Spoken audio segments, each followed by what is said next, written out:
What's up, guys? Welcome to another edition of Before the Whistle presented by BRK Insurance Group. If your business is looking for the best in employee benefits, commercial property and casualty insurance, or retirement and 401k plan services, there's no one better suited to meet your challenges and build a plan centered around your needs than BRK Insurance Group.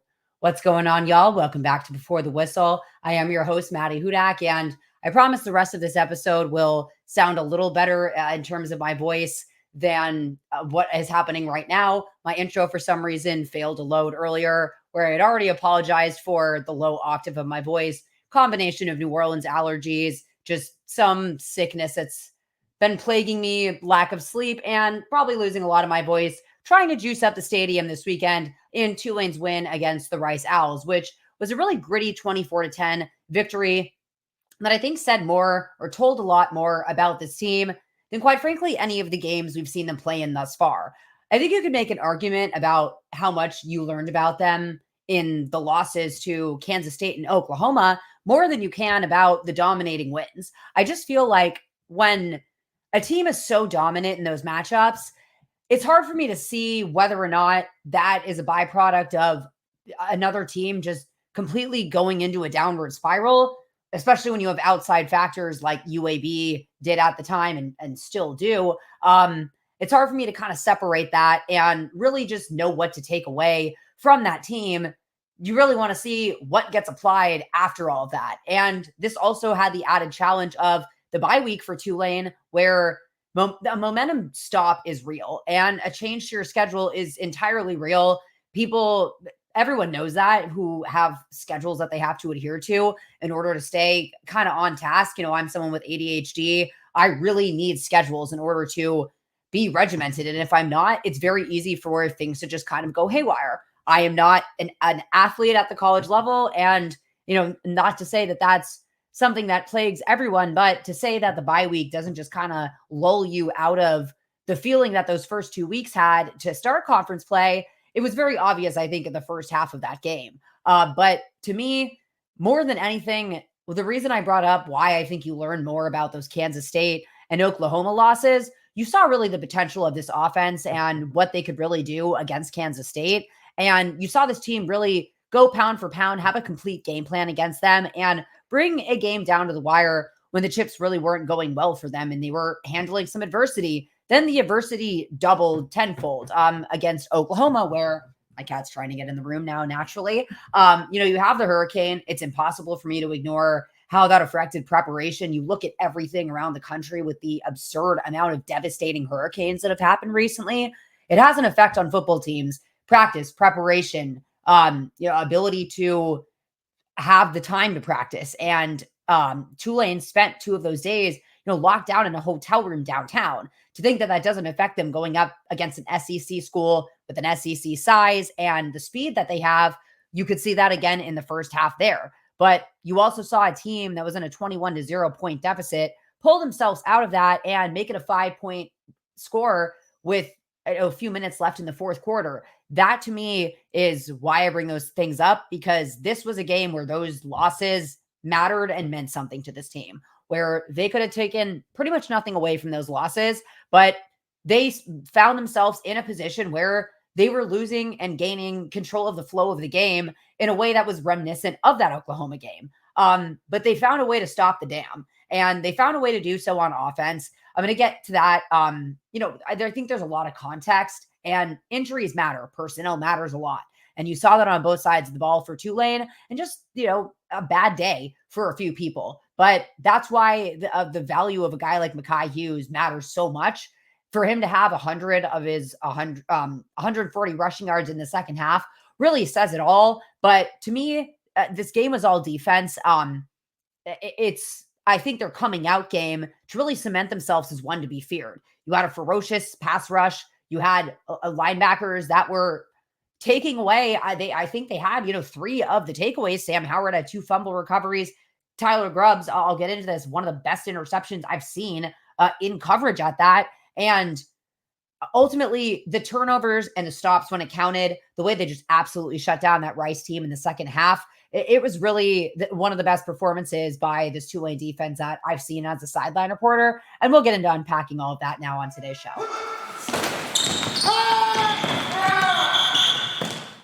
If anyone wondered why people say defense wins championships, this win for Tulane was pretty much exactly why. And I'm going to start with that side of the ball, given that I'm a defense person. I'm going to start with the positives here, get to where I think some of the struggles on offense deserve some context and color. But this was a defense that completely clamped down their side when they needed to do so. There were positives coming out of halftime, I think, for both sides. I think it's hard to ignore a bye week and the effect that it has on a team and their schedule. Just being on the broadcast team, having my schedule be disrupted for a week, not having anything that weekend, you do kind of feel a weird lull. And obviously, I'm not a player. They take this way more seriously and they have a lot more regimented schedules, but it kind of becomes a distant memory almost what they were able to do against UAB and USF. But those games, to me, you don't really learn that much about yourself when everything's going great. We learned that Tulane can be dominant. We learned the value, I think, of getting those types of wins for the experience it provided for the backups that were able to play considerable time in Tulane's last two matchups. The starters were in till the end of this game because it went down to the wire. But as I was saying in the intro, I've been a part of some Tulane sidelines where when things start to get out of control and it just doesn't feel like they can get it back going. And this isn't the first time it's happened this year. It happened against Oklahoma. Now, granted, they allowed a lot more points. They were in a 21-0 deficit right before half. But with all the things that went on, the hurricane, honestly being a factor in that matchup, when you talk about slow starts, not having that week of preparation, it would have been really easy to kind of fall into that spiral. And they were able to score right before halftime and eventually make it a 5-point contest late in the fourth. They didn't win the game. That's what happens. Teams, when they're at their best, they should win football games. But you want to see them what happens when they're not their best. I wouldn't say this was Tulane's worst because I think that doesn't give enough credit to what Rice was able to do out there. EJ Warner, who he took a really hard hit at the end of the game. It didn't look good, and you just hope things are all right for him. You could really see him emulating his NFL dad and Kurt Warner, who was in attendance at the game. EJ Warner was a really impressive guy back there. He got the ball out quickly. He was really stout in the face of some of the worst hits I've seen. It honestly felt like the game where Tulane played Ole Miss in the 2021 season, where the hits just sounded really awful on the sideline. I didn't want to hear them. That's kind of what it felt like watching Tulane's defensive line just demolish EJ Warner out there. And I think you can give a lot of credit to Rice's defense too, which when I talk about the offense, I'll talk about the offense. Both of these teams have really strong defenses. Tulane's is just way better for the completeness of it. All three levels were making plays. They were making stops. And there were some explosive plays. That was the one thing that I'll say. And that's where you missed a lot of Caleb Bransaw at spear, slot, nickel, whatever you want to call it. Having that additional defensive back in the secondary, they matter so much with all of the formation changes. When a wide receiver changes their split, carrying a guy in motion, having a lot of blitzing responsibilities, often at the line of scrimmage, having to be a lot more stout against the run. And things are happening really quickly in short area situations when you're lined up there where you are missing, a chunk of the field. You're kind of dealing with a lot of things that are happening in traffic in front of your face and really, really quickly. So to have that reaction time and know what you're looking for is really critical. And replacing a guy like Caleb Bransaw, who's played by a significant margin the most snaps out of any defender on Tulane's defense. They rotate quite a bit at defensive line. They do a decent amount at linebacker. And oftentimes in the secondary, but for Caleb Bransaw, except for him being held out of this game due to injury, wasn't expected to be anything serious. And a true freshman starts in his place. Yeah, he's played a little bit. He made an interception against the Blazers. But again, when I say you don't learn that much about your teams when you're blowing out other teams that are in the midst of a downward spiral, which let's just call it what it was at UAB. USF, that was a weird one. I just think that Tulane caught them and was able to dominate their quarterback. And that's what the rest of this season is really going to have to come down to, is the pass rush that everyone was really looking for coming on astronomically in these last couple of weeks. But there's been a palpable change that they've made up front that I think is really, really important to mention here. Bandit being one of the roles on their line, and they were having a lot of trouble to start the year getting any type of production at that role let alone someone to hold down a block or be able to draw any attention away from any of the other guys on the field. It was initially a rotation of Mekhi Williams, Matthew Fobbs-White, Terrell Allen, and Javon Carter at that bandit role. You saw guys have flashes in one game and see them in the other. Then you saw the growing pains, the lack of experience, lack of athleticism, really lack of answers. You started to see it a little bit when, again, they brought back consultant Mike Storms. I think just his experience with hand combat is impossible to ignore here, but they've really started switching some guys around here and it's clicking. Matthew Fobbs-White is suddenly seeing things a lot differently at bandit, but they've also moved a really, really interesting player over there, which is Aiden Huntington, who absolutely feasted in that bandit role on Saturday. I'm trying to find his numbers here where he had 2 tackles for loss. He had a sack and a forced fumble, and they came in really critical moments, which I want to break down. Getting him over there next to Patrick Jenkins, that really stresses one side of the ball. And it gives them a lot more opportunities on that defensive end side to be able to get things going, because you're just really able to hold that down and get one of those two going, and thank guys like Parker Peterson at nose guard for really holding that down. You're seeing Cam Hamilton really make a stand at defensive end. And Terrell Allen at this point moved to defensive tackle. We've seen him at end as well. But all of them are really doing well. And I think that that's a really strong credit to Greg Gasparato and Landius Wilkerson for the way that they really, really went about finding these guys successful roles on the field. Most of these guys that I'm talking about right now aren't in whatever their initial position was. Parker Peterson back in spring camp got moved over to nose guard. Cam Hamilton, about 2 weeks into the season, went from the interior to the edge because he was one of the most productive players and they had to find a way to put him on the field. That defensive line was ferocious. Again, those hits were hard ones, and it just felt like there was blood in the water. The guys sensed it, and you could really feel that on the sidelines. But I really want to go through how these drives transpired, because the offense struggled quite a bit, and it's a really tall task a lot of the time of a defense to ask them to continue to make these stands. But it was the critical moments in the situational awareness that really stuck out to me. I talked about this in one of my sideline hits, but for example, the fumble recovery by Sam Howard for a touchdown, he immediately picked that up. That was a situation where Tulane kicked a dead ball in the Kansas State game. And if it hadn't been a dead ball, they should have instead recovered it.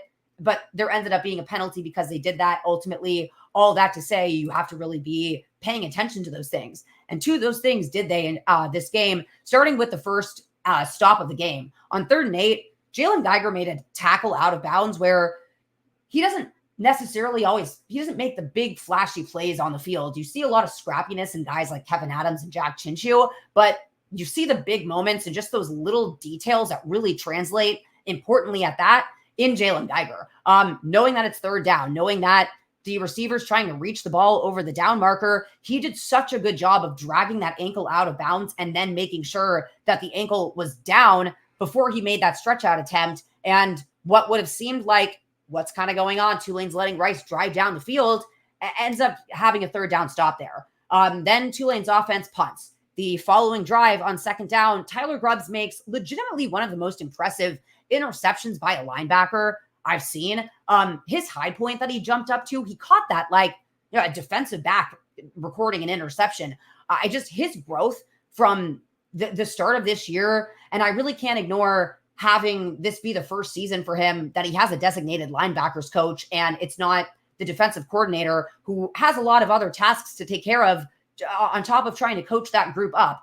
He has been incredible. He has multiple interceptions this year, if not leads the team at this point, has a pick 6, but that moment was really, really important, and it was just an incredible grab by him. Nick Anderson was in attendance, and rightfully so, went over and gave him a double fist bump. Then Tulane gets a field goal. That was, the 3 points scored by their offense on turnovers for that point and through the first half.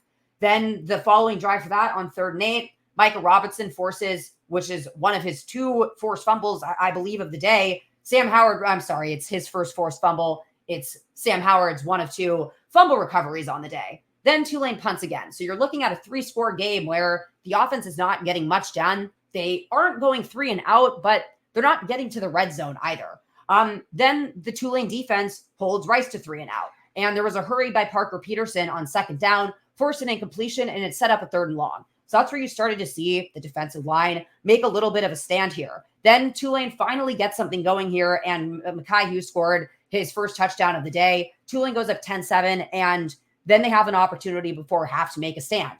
Tulane's defense does. On 3rd and 6, Aiden Huntington records his sack.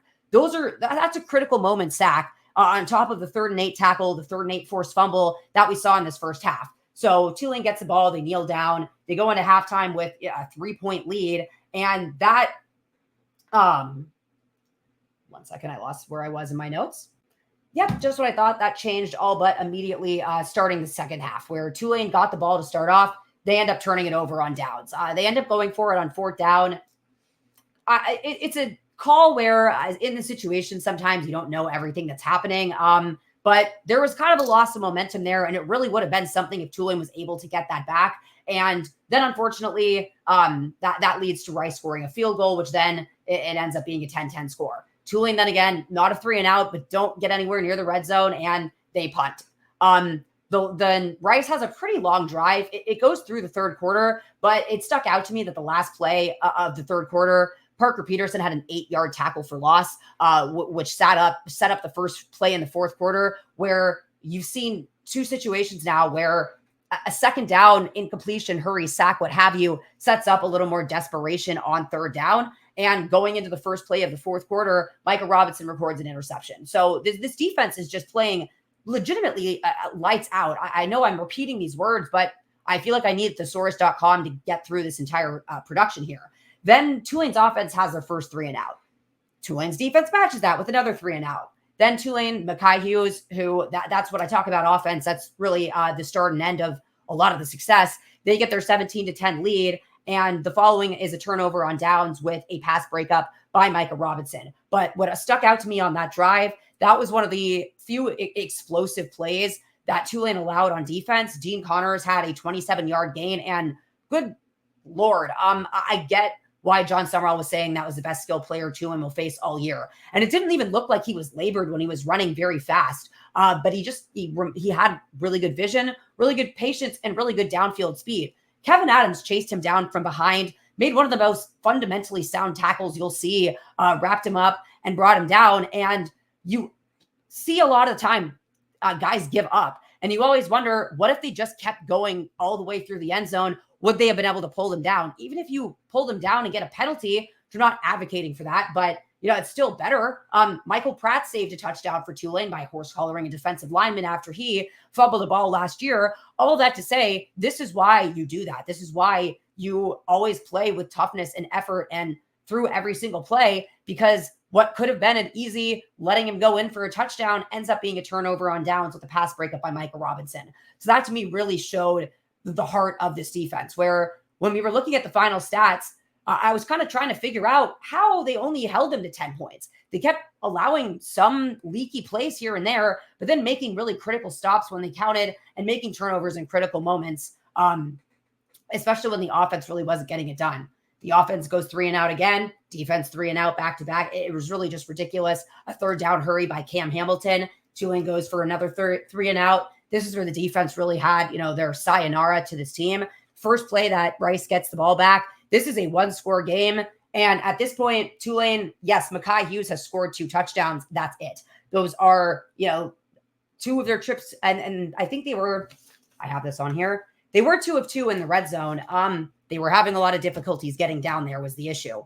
But to have 3-and-outs and a punt and a turnover on downs in the 4th quarter or in the second half, the defense just played lights out. But they had to, because when Rice got the ball back, there was a possibility that they could tie this game up, and then can Tulane's offense get it going?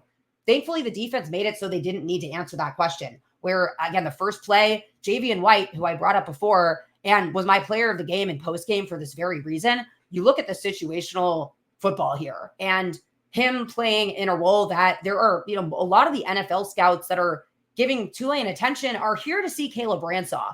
Slot is a very, very hard position to find guys at. And to have a guy that has pretty much no experience at it, play this game, have some growing pains, and then makes such a strong tackle to force a fumble that Sam Howard recovers and returns for a touchdown, especially after he almost had a pick six on the drive prior. That pretty much sealed this game. And if it didn't, the first play that Rice got the ball back after that, Adonis Freelou has an interception. Unfortunately, that is the play where he got very hurt on. But this is the second game now where all three levels of Tulane's defense have recorded an interception: Micah Robinson, Tyler Grubbs, and Adonis Freelou. And I know that might have been a little tedious to go through that entire thing, but so was the game. When you're trying to break things down like this, it really just kind of, to me, only has the right context when you see the whole thing play out, because you saw in the first game, the defense recorded a shutout. There was an offense scoring 49 points. You saw them really hold things down at the end of the Kansas State game because Tulane kept driving down the field when they got the ball back.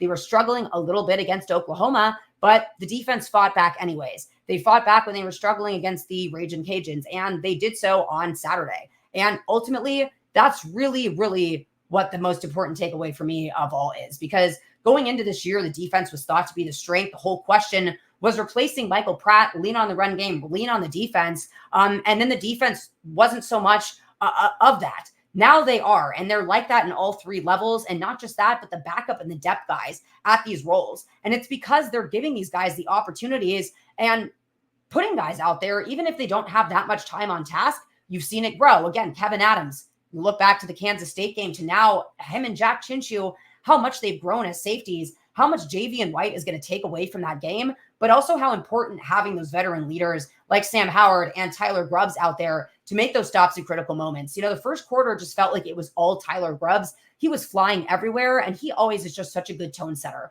But to me, the heart of this team is really displayed best by Sam Howard, who, after he misses a very clear pick six, gets that fumble recovery, returns it for a touchdown. The moment the turnover beads got placed on him, he put them on Javian White and really celebrated his performance. And I think that just shows the camaraderie of this team, where this was a win where you learn more about yourself than any of the ones we've seen Tulane inch out so far. They've learned probably more in the losses so far than they have in their wins. But to me, this was really kind of that perfect matchup where, also to talk about the third phase of the game, Will Carroll could arguably be the MVP of Tulane's win here, because you also talk about field position and the defense being able to make these stops. We were talking on the sidelines today about the 2-10 year and how many close games there were that went down to the end because Ryan Wright was able to just coffin corner every punt. Watching Ryan Wright was a phenom. And I'm getting that same feeling watching Will Carroll. I mean, you can hear it off his foot. I rewatched it on TV. Late in the fourth quarter, when a lot of people had left at that point, you could hear a palpable, oh my God, in the stadium when Will Carroll gets one of his punts off, and it leaves the field of vision for a considerable amount of time. I mean, to pull this up, he had 6 punts for 302 yards. He averaged 50.3 yards a punt. He had a long of 64, and he pinned 2 inside the 20. That has to be talked about just as much with this defensive performance, because you don't get that field position in these types of situations, then the defense is having a lot less field to be able to kind of get things going and get things together. And some of those drives did last, where again, Rice drove into the red zone 3 times to Tulane's 2, but they only were successful on one of those. And that was because of the defense's ability to make those critical stops on third down, on fourth down, having those be sacks, pass breakups, and turnovers. 5 turnovers is nuts. 3 interceptions, 2 fumble recoveries, 1 return for a touchdown. It's just unbelievable how many points and how many game-changing moments this Tulane defense has had, but that was really their moment to shine this week.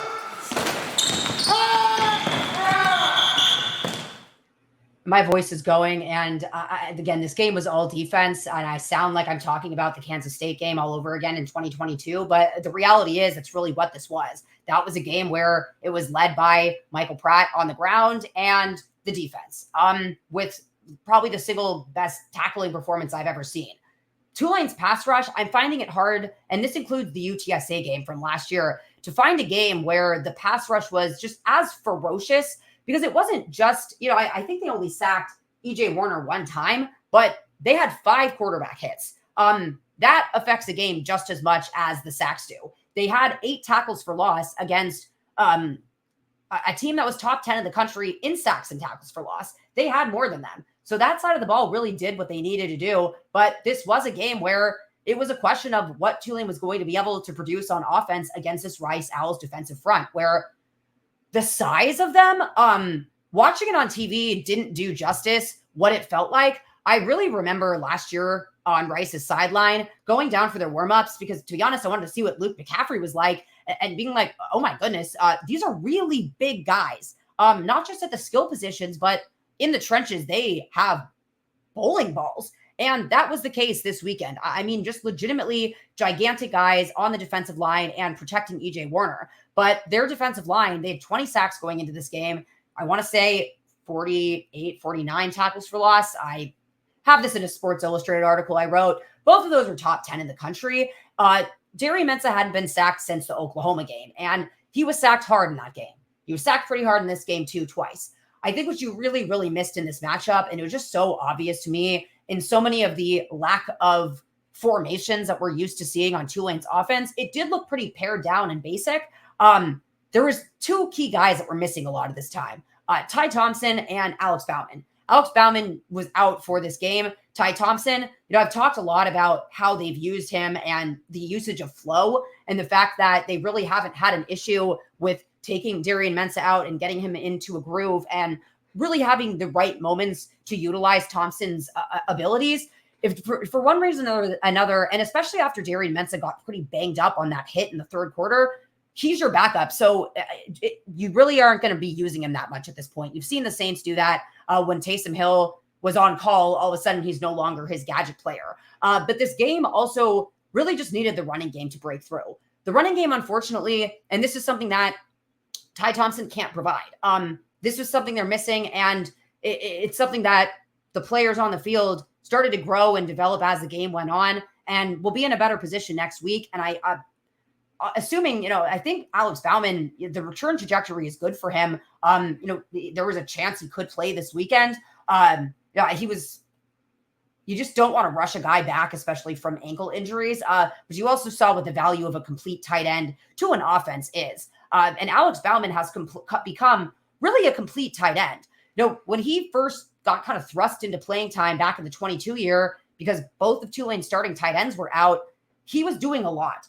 He was primarily a pass catching tight end to start off, but he was also recruited as a defensive end and a tight end. I remember seeing that on his profile.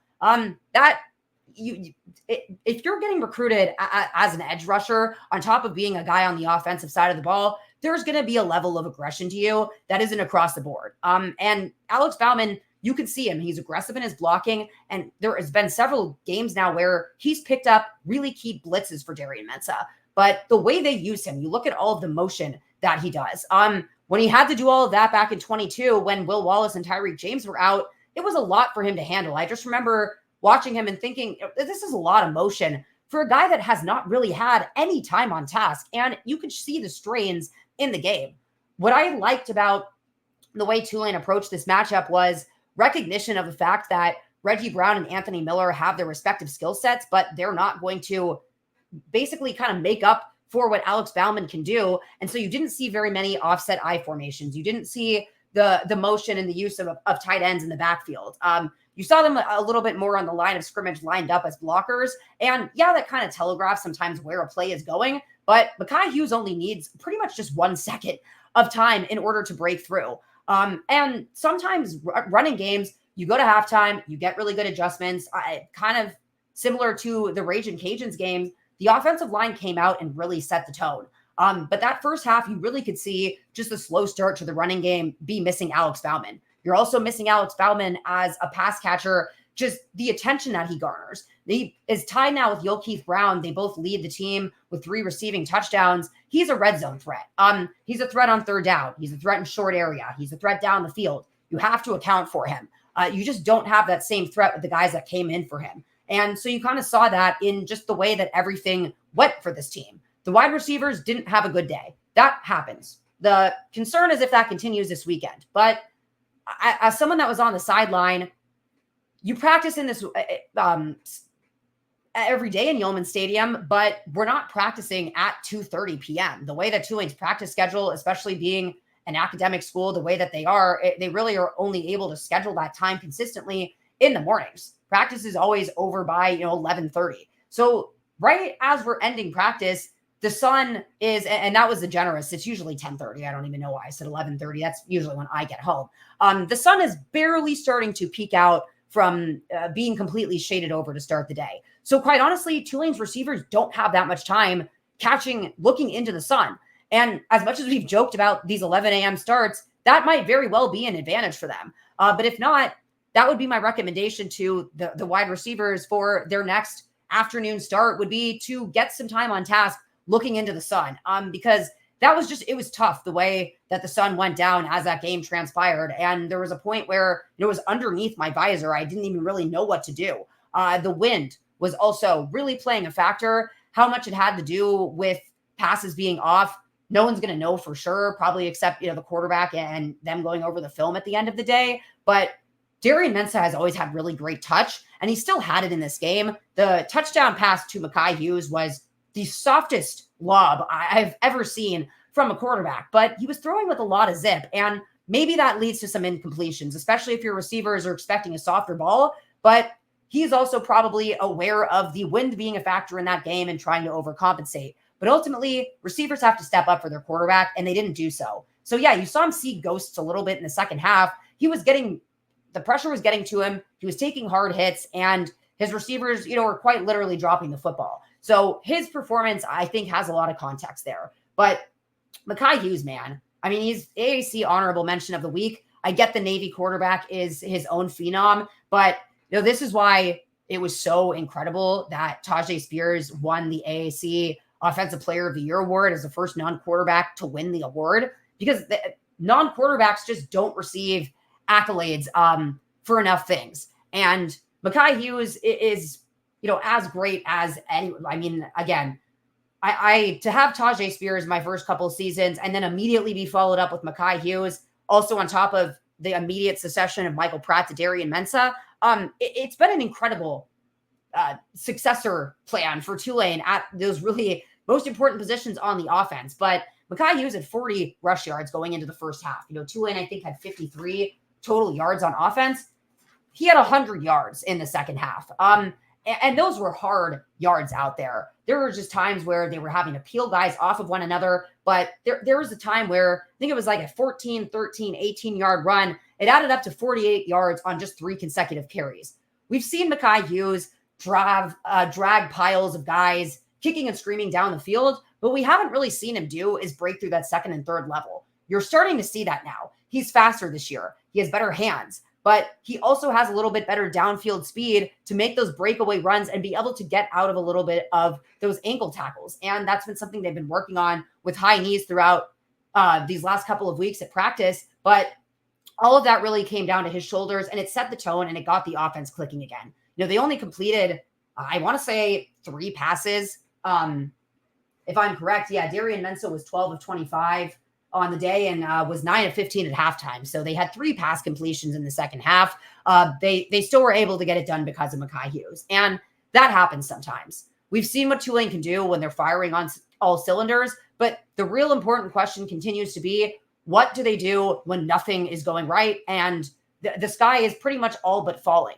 And we could talk about what, the end score of this game might have looked like if not for some drop touchdown passes here and there. But then does the defense play the same way that they did? I think when teams have to battle adversity, you really see what they're made of. And they kind of created their own crisis of adversity by playing the way they did in the first half. But you got to see what Tulane was really made of in a way that the last 2 games gave you absolutely zero answers about. So this is a week to really take the time, learn, take stock in what they have and what is good, work on what you need to fix from that game. But it sounds cliche when you can lean on a defense that turns the ball over, an offense that has a strong running game and a strong special teams. You should win every football game. And that's really all Tulane can control at this point, where I think that was a reminder that no one can be too big for their britches. No game is guaranteed. And Tulane can't be talking about the conference championship unless they win every game pretty much from here on out. And it starts with that gritty win we saw this Saturday, and it'll really do a lot for their season hopes if they're able to really take and apply that and go up against what is a completely different matchup of a team in North Texas, and one I will break down on Friday's episode.